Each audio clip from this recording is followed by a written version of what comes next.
कुछ news channel द्वारा Dubai को एक देश बताया जा रहा था। आपको दुबई के बारे में सही जानकारी होना चाहिए थी। उन्होंने बिना केस स्टडी के दुबई को एक देश बताया। दुबई कोई देश नहीं है, केवल ये एक शहर है और ये यूएई का कैपिटल भी नहीं है। और यूएई का फुल फॉर्म है यूनाइटेड अरब एमिरेट्स। इसमें 7 एमिरेट्स हैं। इसका सबसे बड़ा एमिरेट्स अबू धाबी है जो 85% ज़मीन को लेकर बना है।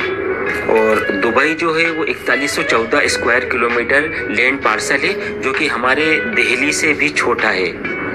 तीसरे नंबर पे है शारजहां और चौथे नंबर पर है अजमान, 5वें नंबर पे है अमल क्यून और 6ठे नंबर पे है रासल केमा और 7वें नंबर पे है फुजेरा। और ये सातों मिलकर बनते हैं अरब एमिरेट्स। और ये सातों एमिरेट्स में एक समस्या थी, यहाँ का राजा कौन बने। इसके लिए समस्या को भी सुलझा लिया गया और अब अबू धाबी का राजा जो है वो प्रेसिडेंट बनता है और दुबई का राजा प्राइम मिनिस्टर बनता है। तो ये समस्या भी अब इनकी सुलझ गई है। जहाँ तक हम बात करते हैं कि हमारे देश को सोने की चिड़िया कहा जाता था और ये मछुआरों का एक छोटा सा गांव था। यहाँ के लोग समुंदर से मछलियाँ और मोतियों को निकालकर अपनी जीविका चलाया करते थे।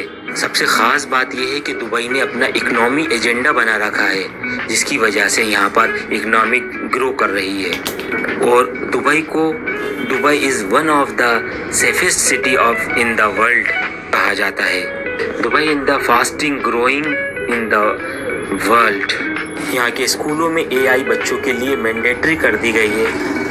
यहाँ पर वर्ल्ड की टॉप यूनिवर्सिटियाँ हैं। वर्ल्ड का नंबर 1 एजुकेशन हब बन गया है ये। मैंने देखा है कि यहाँ पर एक सोच है, इम्पॉसिबल को पॉसिबल कैसे करें। ना उम्मीदी यहाँ पर नाम को नहीं है। 1300 मीटर का क्रिक टावर बन रहा है जिसकी खूबियों में शब्दों में बयान नहीं कर सकता हूँ। ऐसी परिस्थितियों में भी आज रियल एस्टेट में बूम है। कोई ऐसा नहीं हो रहा है कि यहाँ पर जो है रियल एस्टेट का काम ठप हो गया हो। आप सोचिए, बुगादी, मर्सिडीज, रॉल्स रॉयल टैक्सी में चलती हैं यहाँ पर। यहाँ मैंने देखा है कि विषम परिस्थितियों में भी जनता को जो है बहुत लाभ पहुँचाया जाता है। और हर चीज़ के अंदर जो है वो अभी चीज़ों के रेट जो है दाम कम कर दिए गए सारी चीज़ों के। आप सोच नहीं सकते कि जो चीज़ 500 रुपये की मिल रही थी वो अब 350 रुपये की मिल रही है। मैंने अभी देखा कि कुछ आटा मिल रहा था, वो 500 रुपये रेट था, अगर इंडियन करेंसी के हिसाब से अब लगाएं तो वो अभी 350 रुपये का मिल रहा है। यानी कोई कैसा भी क्राइसिस भी आ जाए, कुछ भी आ जाए, मगर यहाँ की गवर्नमेंट जो है वो बिल्कुल जनता का बहुत ज़्यादा ध्यान रख रही है। दुबई में पानी और लाइट की व्यवस्था सुचारू रूप से चल रही है। उसको दीबा कहते हैं। दीबा का फुल फॉर्म है Dubai electricity and water supply, जो बिल्कुल सुचारू रूप से यहाँ पर चल रही है। यहाँ पर एक से एक खूबसूरत मस्जिदें हैंगी।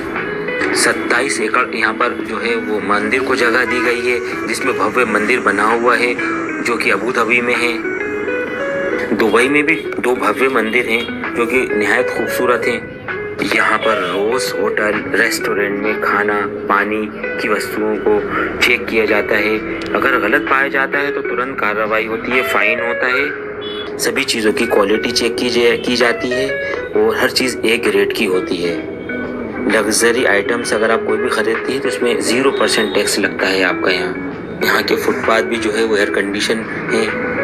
इनकम टैक्स 0% है। कारपोरेट टैक्स जो है उसमें 5% लिया जाता है सिर्फ। बस स्टॉप जितने भी है सब एयर कंडीशन है। जेब्रा क्रॉसिंग पर अगर आप जाके खड़े होते हैं तो गाड़ियाँ खुद ब खुद रुक जाती हैं, चाहे वहाँ उसमें प्रधानमंत्री वहाँ का क्यों ना बैठा हो, मगर वो गाड़ियाँ रुक जाती हैं जब तक कि आप जेब्रा क्रॉसिंग क्रॉस ना कर लें।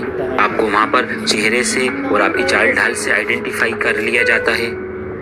क्राइम जो है वो 0% है। अगर आपको सिगरेट पीना है तो सिगरेट पीने के लिए भी आपको बाकायदा वहाँ पर जगह दे रखी है।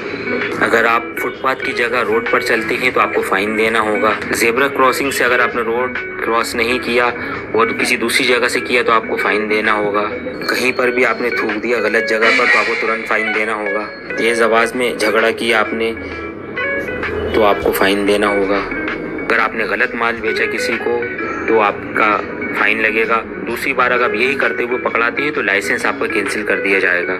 ट्रैफिक रूल आपने तोड़ा तो आपको फ़ाइन देना होगा। वो तीसरी बार में जो है आपका लाइसेंस भी कैंसिल हो सकता है। दुबई का एक रूल है कि दुबई में रहोगे, कायदे में रहोगे तो फ़ायदे में रहोगे। अगर आप एक होम्योपैथी डॉक्टर हैं और अगर आप यूएई में अपना होम्योपैथी क्लिनिक खोलना चाहते हैं तो हम आपकी फ्री मदद करेंगे और हम आपकी पूरी सपोर्ट करेंगे। और इसी बात के लिए आपका बहुत बहुत धन्यवाद।